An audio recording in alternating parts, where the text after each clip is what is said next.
বলে না কল্পনার জগতে স্বর্গে চলে যায়। এরকম কথা শুনেছেন না, যে কল্পনার জগতে স্বর্গে চলে গেছে। ছেঁড়া কেতায় শুয়ে শুয়ে ঘুমোচ্ছে, বাড়িতে ছেঁড়া বিছে ছেঁড়া কেতায় শুয়ে শুয়ে ঘুমাচ্ছে। স্বপ্ন দেখছে আমেরিকার হোয়াইট হাউসে প্রেসিডেন্টের চেয়ারে বসে বসে মানুষকে হুকুম করছে। হঠাৎ ঘুম ভেঙে গেছে, দেখছে এই তো ছেঁড়া বিছানে শুয়ে আছে। কল্পনার জগতে কোথায় পৌঁছে যাচ্ছে। আল্লাহ নবী বিশ্ব নবী হাবিবুল্লাহ সাল্লাল্লাহু আলাইহি ওয়াসাল্লাম জানিয়ে দেন, ওয়ালা খাতারা আলা কলবি বাশার, না না না না, চোখে দেখা তো দূরের কথা, কানে শোনা তো দূরের কথা, কল্পনার মধ্যে কখনো আনতে পারে নাই এই পৃথিবীর কোন অন্তর জান্নাতের সেই রকম নিয়ামতের কথা কখনো ভাবতে পারে নাই। জোরে বলুন না নারে তাকবীর। এমন জান্নাতের নিয়ামত আল্লাহ তাআলা নেককার বান্দাদের জন্য প্রস্তুত করে রেখেছেন। জোরে বলুন না সুবহানাল্লাহ। এই জান্নাতের মধ্যে যখন জান্নাতীরা যাবে, যাওয়ার পরে আল্লাহ তাআলা জিজ্ঞাসা করবেন, হাল ওয়াজাদতুম মা ওয়াদা রাব্বুকুম হাক্কা, ও জান্নাতি মেহমান, তোমাদের কাছে যে ওয়াদাগুলো করেছিলাম, কি ওয়াদা? এমন পুরস্কার, এমন খাদ্য, এমন পানীয় যা পৃথিবীর কোনো চোখ দেখে নাই, পৃথিবীর কোনো কান শোনে নাই, পৃথিবীর কোনো অন্তর ধারণাও করতে পারে নাই। তোমরা কি সেই অনুযায়ী পেয়ে গেছো না পাওনি? বুঝে আসছে কথা? ও আল্লাহর বান্দা বান্দীরা, মনে রেখে দিন, জেনে রেখে দিন, আল্লাহ রাব্বুল আলামিন যখন বান্দাদেরকে এমন প্রশ্ন করবেন, আল্লাহর বান্দা বান্দীরা ওই প্রশ্নের উত্তর শুনে বলবে, ওগো আল্লাহ, ওগো আল্লাহ, জান্নাতে এর থেকে আর কি পাওয়ার আশা করব? মা ওয়াজাদনা মা আহল ওয়াজাদতুম মা ওয়াদা রাব্বুকুম হাক্কা, এমন করে যখন আল্লাহ প্রশ্ন করবেন, বান্দা বলবেন, ওয়াজাদনা মা ওয়াদানা রাব্বুনা হাক্কা, ওগো আল্লাহ, এর থেকে আর কি পাওয়ার আশা করব? এখানে তো খাদ্যের কোনো অভাব নাই, এখানে তো এমন খাদ্য পেয়েছি যা পৃথিবীতে কোনোদিন দেখি নাই, এখানে তো এমন খাদ্য পেয়েছি যার স্বাদ পৃথিবীতে আমরা এত সুন্দর স্বাদের খাওয়ার পৃথিবীতে দেখা তো দূরের কথা, কানেও শুনি নাই, এমন খাদ্য তো পেয়েছি যার স্বাদ পৃথিবীতে দেখা তো দূরের কথা, শোনা তো দূরের কথা, আমরা অন্তর দিয়ে কোনোদিন ভাবতেও পারি নাই। ওগো আল্লাহ, এমন নিয়ামত পাওয়ার পরে, এমন উপহার পাওয়ার পরে আর আমরা কি পাওয়ার আশা করব? আমরা যা কিছু আপনি ওয়াদা করেছিলেন, যা কিছু আপনি অঙ্গীকার করেছিলেন, আমরা সব কিছু সেই অনুযায়ী পেয়ে গেছি, সব আমরা পেয়ে গেছি। আল্লাহ বলবেন, তাই সব পেয়ে গেছো? না বান্দা, এখনো একটু চিন্তা ভাবনা করে বলো, এখনো কি কিছু বাকি আছে তোমাদের পাওনা, যেটা তোমরা আমার কাছ থেকে পেতে চাও, এখনো আমি আল্লাহ দেই নাই, এমন কোন জিনিস কি আছে? বান্দা, জান্নাতি বান্দারা এক অপরের সঙ্গে মশওয়ারা করবে, করতে করতে ওলামাই কেরামদের কাছে পৌঁছাবে, নবী রাসূলদের কাছে পৌঁছাবে। নবী রাসূলদের কাছে যখন পৌঁছে যাবে, নবী রাসূলুল্লাহ তখন বলবেন, ও আল্লাহর বান্দা, তোমরা কি সব পেয়ে গেছো? না, তোমরা তো সব পাও নাই, তোমরা তো এখনো যে আল্লাহকে সন্তুষ্ট করার জন্য ফজরের সময় যখন সারা দুনিয়ার মানুষ, সমস্ত দুনিয়াদারেরা ঘুমের মধ্যে লিপ্ত ছিল, সমস্ত দুনিয়াদারেরা ঘুমের মধ্যে মত্ত ছিল, তোমরা ফজরের আজান শুনে গুটি গুটি পায়ে হেঁটে ওযু করে ওযু বানিয়ে তোমরা মসজিদে গিয়েছিলে কাকে সন্তুষ্ট করার জন্য? আল্লাহকে সন্তুষ্ট করার জন্য।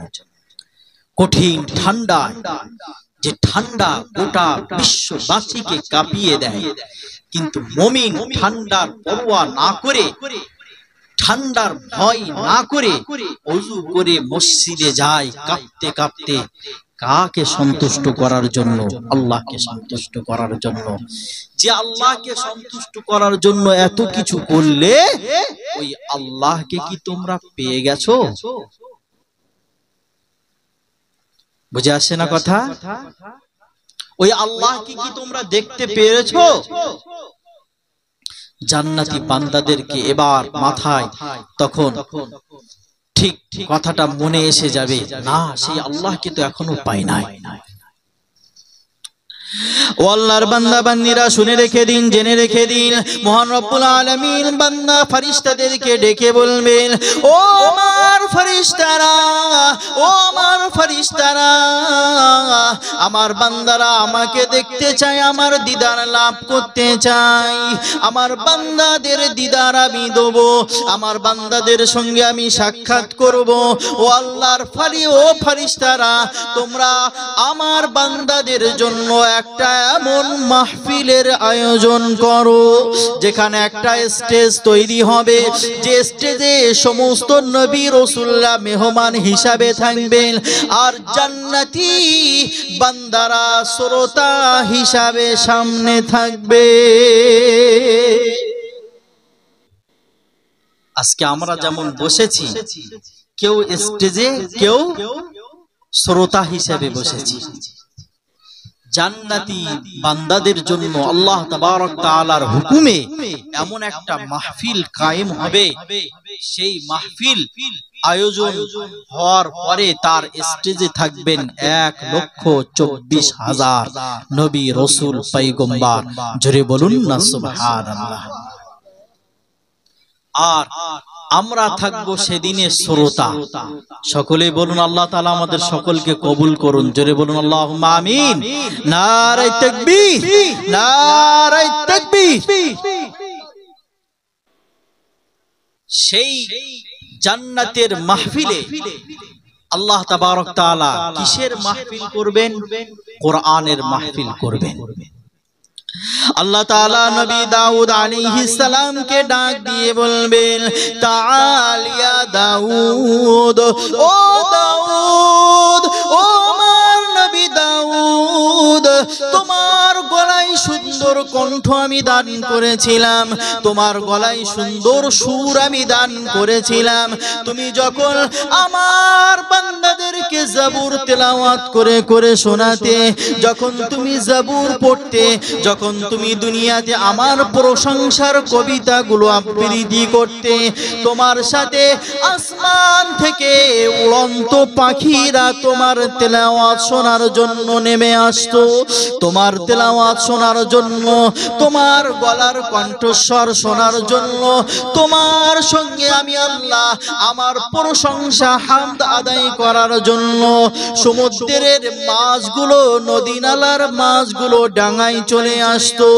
ও আমার নবী দাউদ, ও দাউদ, এসো এসো, তুমি আমার পবিত্র কোরআন আমার বান্দা বান্দি জান্নাতি মেহমানদেরকে তেলাওয়াত করে শোনাও।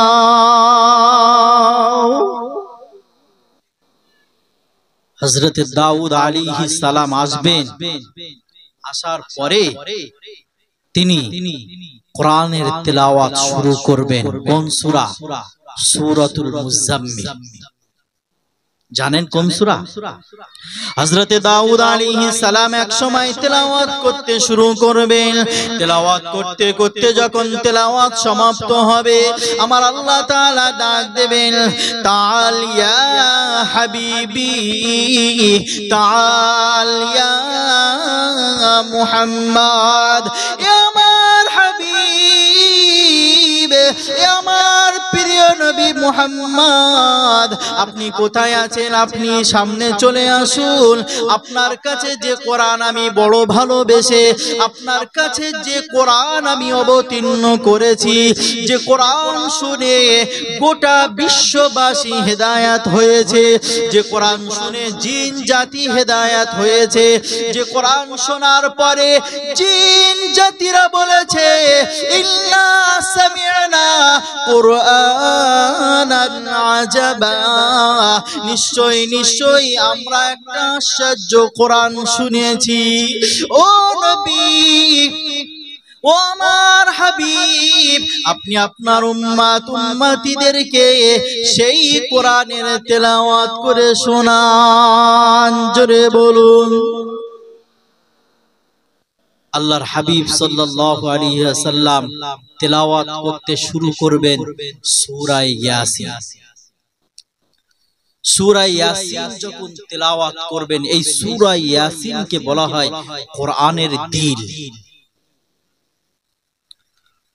এই সূরা ইয়াসিন যখন তেলাওয়াত করবেন জান্নাতি মেহমানেরা পাগল হয়ে যাবে সব নিয়ামতের কথা ভুলে যাবে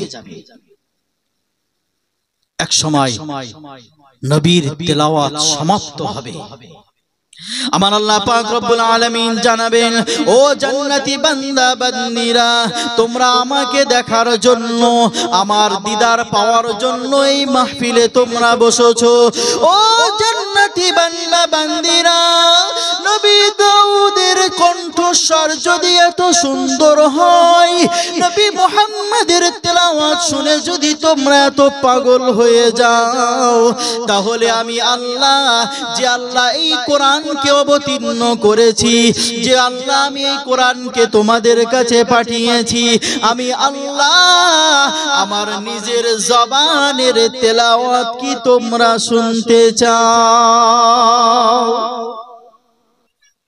আমার আল্লাহ তাআলা কোরআনের তেলাওয়াত শুরু করবেন কোন সূরা সূরায়ে রহমান আমরা পড়েছি আর রহমান আল্লামাল কুরআন সেদিনে আল্লাহ বলবেন আনার রহমান কি বলবে আনা মানে আমি আনা মানে কি আমি অর্থাৎ তোমরা দুনিয়াতে রহমানকে খুঁজোছো নামাজ পড়োছো রহমানকে খুঁজোছো সাজদা করেছো আমি আল্লাহ আমাকে খুঁজোছো তোমরা ভোরের সময় ওযু বানিয়েছো আমি আল্লাহ আমার সন্তুষ্টির জন্য করেছো মাহফিলের আয়োজন করেছো কাজ কর্ম সবকিছু ছেড়ে এমন সুন্দর মাহফিলে বসেছো আমি আল্লাহ আমাকে সন্তুষ্ট করার জন্যই তোমরা বসেছো সব জায়গায় আমি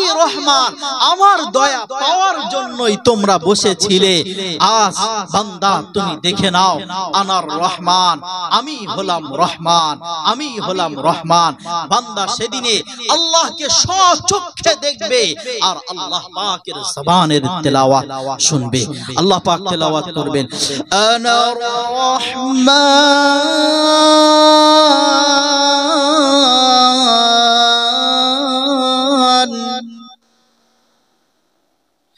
علم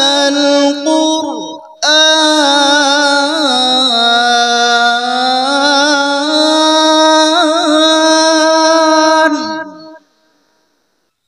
خلق الإنسان علمه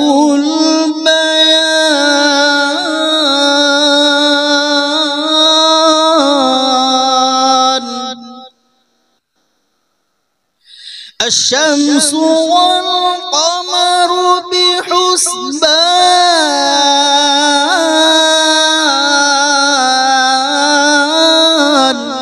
জোরে বলুন না আল্লাহু আকবার আল্লাহ তাআলা এমন করে সূরা রহমান যখন তেলাওয়াত করবেন বান্দা সচক্ষে আল্লাহর দিদার করবে আল্লাহকে দেখবে আর আল্লাহর জবানের তেলাওয়াত শুনবে সেই দিন সেই দিদার আমরা সকলেই পেতে চাই কি চাই না?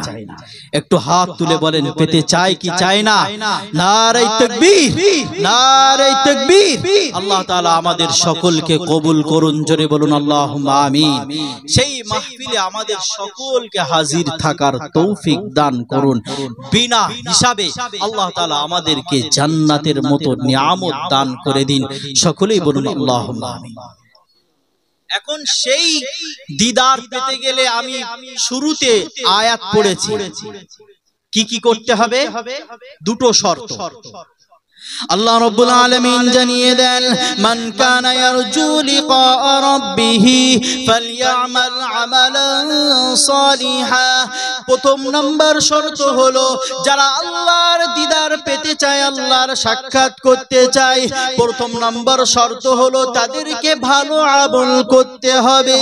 দ্বিতীয় নাম্বার শর্ত হলো ওয়ালা ইউশরিক বিইবাদাতি রাব্বিহি আহাদা। তারা ওই ভালো আমলের মধ্যে আল্লাহর সাথে অন্য কাউকে শরীক করবে না। শিরিক মুক্ত আমল নিয়ে যেতে পারলে তবে আমার আপনার জন্য এই জান্নাত। আর যদি আমার আপনার আমল হয় শিরিক যুক্ত, তাহলে কিন্তু আমার আপনার সেদিনে জান্নাত তো দূরের কথা, জান্নাতের সুঘ্রাণও পাওয়া যাবে না। আমার আল্লাহওয়ালা বন্ধুরা, জ্ঞানী জনেরা, সুধী মানুষেরা, মনে রেখে দিন, জেনে রেখে দিন, আমার রব্বুল আলামিন এমন বান্দাদেরকে পৃথিবীর বুকে আল্লাহর অনেক ইবাদত উপাসনা করার পরে, অনেক বড় বড় আমল থাকার পরেও শুধুমাত্র শিরকের কারণে চিরকালের জন্য জাহান্নামী হয়েছে।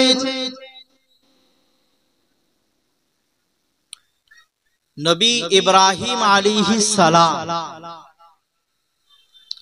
তার আব্বা ছিল একজন মুশরিক। নবী ইব্রাহিম আলাইহিস সালাম, যিনি আল্লাহর খলিল, আল্লাহ যাকে বন্ধু উপাধি দিয়েছেন, জোরে বলুন না সুবহানাল্লাহ।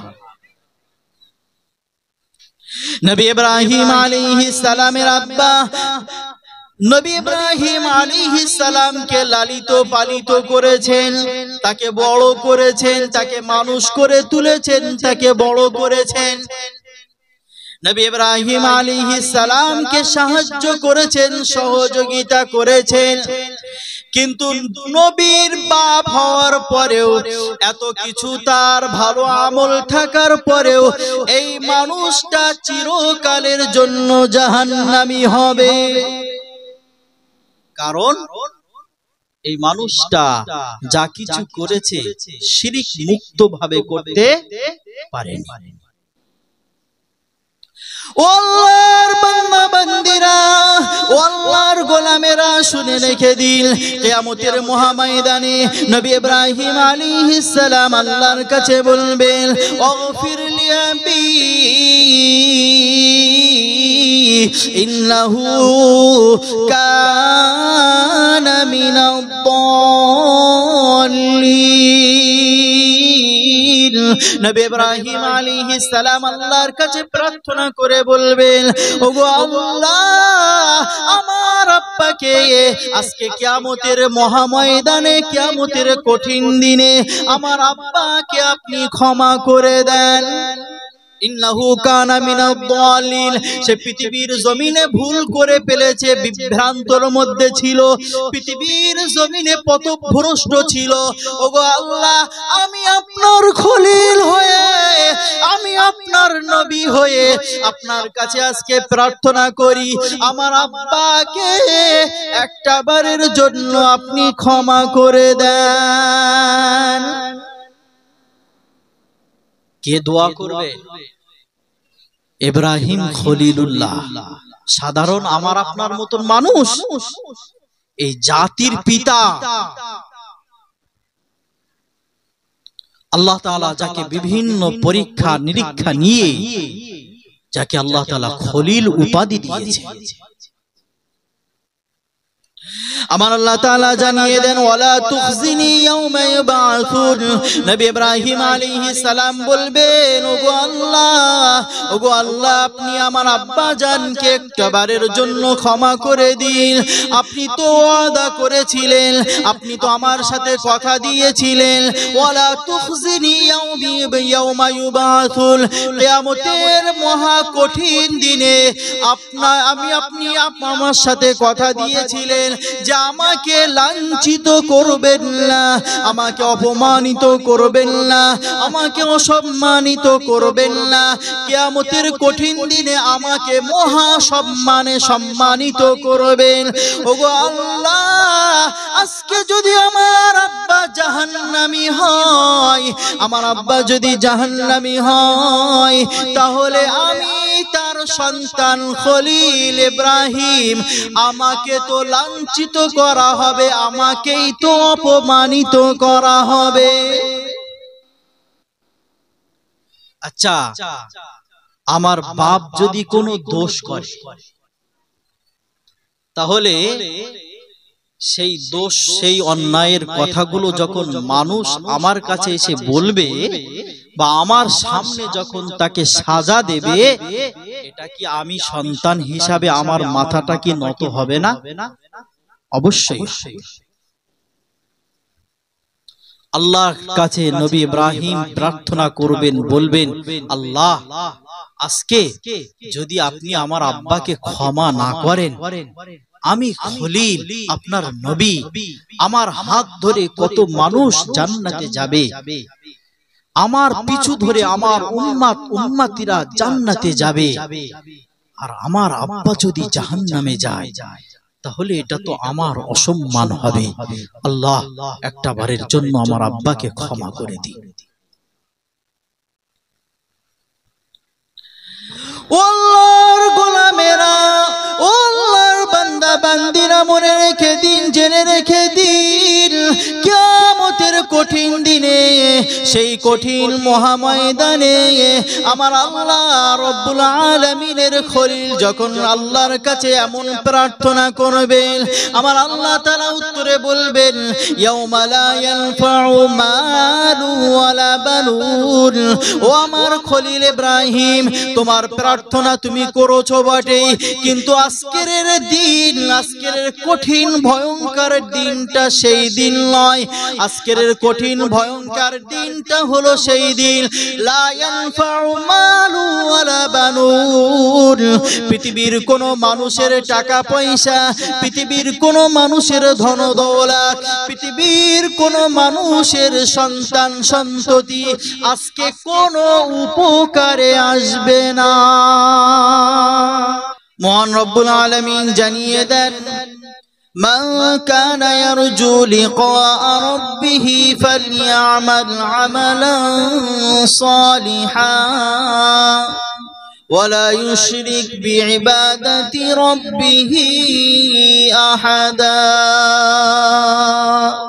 মহান রব্বুল আলামিন জানিয়ে দেন যে ব্যক্তি আল্লাহর দিদার কামনা করে, আল্লাহর সাক্ষাৎ লাভ করতে চায়, সে যেন ভালো আমল করে, তার সমস্ত আমলটা যেন ভালো হয়, আল্লাহর আদেশগুলোকে যেন মেনে চলে, আর আল্লাহর নিষেধ থেকে যেন চিরতরের মতো সে দূরে সরে যায়। দ্বিতীয় নাম্বার, আমার আপনার আমলটা ভালো হতে গেলে ওই আমলটা যে করব সেটা শুধুমাত্র আল্লাহর জন্য হওয়া লাগবে। ওই আমলের মধ্যে কোনো রকমের শিরিক থাকলে হবে না।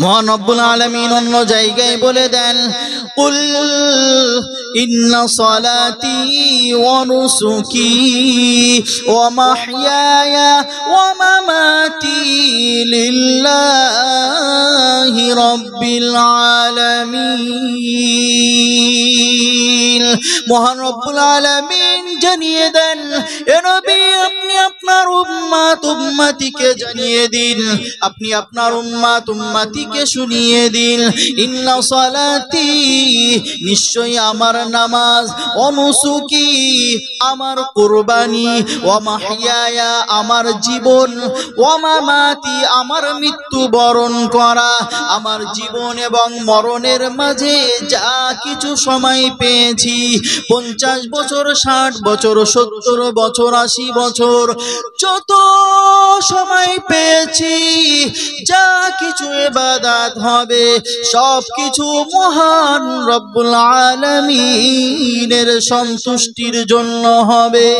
লা শারীকা লাহু, তার মধ্যে বিন্দু পরিমাণের কাউকে শরীক করার জন্য হবে না, কাউকে খুশি করার জন্য হবে না। এই আদেশ দিয়েছেন কে? আল্লাহ রাব্বুল আলামিন। আমার জীবনের সব কিছু যদি আল্লাহর জন্য হয়, তাহলে কিয়ামতের কঠিন দিনে আমি আল্লাহর দিদার লাভ করব। জোরে বলুন না সুবহানাল্লাহ।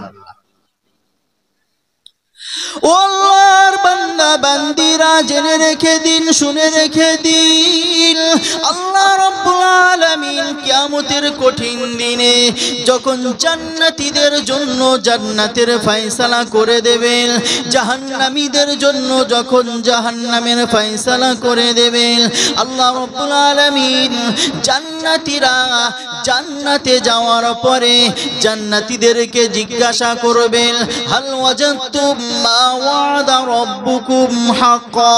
ও আমার জান্নাতি মেহমানেরা, ও আমার জান্নাতি বান্দা বান্দিরা, আমি তোমাদের কাছে যে ওয়াদা করেছিলাম, আমি তোমাদের কাছে যে ওয়াদাগুলোকে করেছিলাম, যে অঙ্গীকারগুলো করেছিলাম, যদি তোমরা এইভাবে চলো, আমার দেখানো নির্দেশনা অনুযায়ী যদি চলো, আমার দেখানো পথ মতকে যদি তোমরা মেনে নাও, আমার দেখানো আমার নির্দেশগুলোকে যদি মেনে নাও, আর আমার নিষেধ থেকে যদি তোমরা দূরে সরে যাও, আমার নবীর জীবন আদর্শকে যদি তোমরা মেনে নাও, তাহলে তোমাদের জন্য আমি জান্নাতে এই তোহফা পুরস্কার তোমাদেরকে দেব, এই পুরস্কারে আমি পুরস্কৃত করব। ও জান্নাতি মেহমানেরা, ও জান্নাতি বান্দা বান্দিরা, হাল ওয়াজাদতুম মা ওয়াদা রাব্বুকুম হাক্কা, তোমরা কি সেই ওয়াদা অনুযায়ী, সেই অঙ্গীকার অনুযায়ী সেই পুরস্কারগুলো কি তোমরা পেয়েছো? আল্লাহ তাআলা জান্নাতীদেরকে জিজ্ঞাসা করবে, ও জান্নাতি বান্দারা, আমি তোমাদের কাছে যে ওয়াদাগুলো করেছিলাম সেই অনুযায়ী কি তোমরা পেয়েছো? এই জান্নাত কেমন হবে, কত উচ্চ মানের হবে, কত শ্রেষ্ঠ নিয়ামত হবে। জান্নাতের বর্ণনা, জান্নাতের পৃথিবীর সব সৌন্দর্যকে যদি এক জায়গায় করে দেওয়া হয়, জান্নাতের এক যাররা পরিমাণের কিছুই সেই পরিমাণ হতে পারবে না। বিশ্বনবী সাল্লাল্লাহু আলাইহি ওয়াসাল্লাম জানিয়ে দেন, আ'আদতু লিইবাদিয়াস সালিহিন মা লা আইনুন রাআত ওয়ালা উযুনুন সামিআত ওয়ালা খাতারা আলা কলবি বাশার। নবীজি জানিয়ে দেন, ও পৃথিবীর মানুষ, ও আমার উম্মত উম্মতিরা, শুনে রেখে দাও, জেনে রেখে দাও, আ'আদতু লিইবাদিয়াস সালিহিন, আমার আল্লাহ জানিয়ে দেন নবীর মাধ্যম দিয়ে, আমি আমার নেক বান্দা বান্দীদের জন্য এমন জান্নাতকে প্রস্তুত করে রেখেছি, এমন জান্নাতকে বানিয়ে রেখেছি মালা আইনুন রাত, পৃথিবীর কোন চোখ এমন নিয়ামত দেখেনি, পৃথিবীর কোন চোখ কখনো এমন উপহার, এমন শ্রেষ্ঠ জিনিস এই চোখ দিয়ে দেখেনি। আচ্ছা, এই চোখ দিয়ে আমরা কত দামি দামি জিনিস দেখেছি, কত আশ্চর্য জিনিস দেখেছি। এই চোখ দিয়ে তাজমহল দেখেছি। পৃথিবীর একটা আশ্চর্য, সাতটা আশ্চর্যজনক জিনিসের মধ্যে একটা আশ্চর্য জিনিস কি? ভারতের তাজমহল। চোখ দিয়ে দেখে মানুষ আশ্চর্য হয়ে যায় যে কেমন করে বানালো, কোন মিস্ত্রি বানালো, এত সুন্দর কারুকার্য তাদের মাথায় আসলো, তা আসলো কি করে?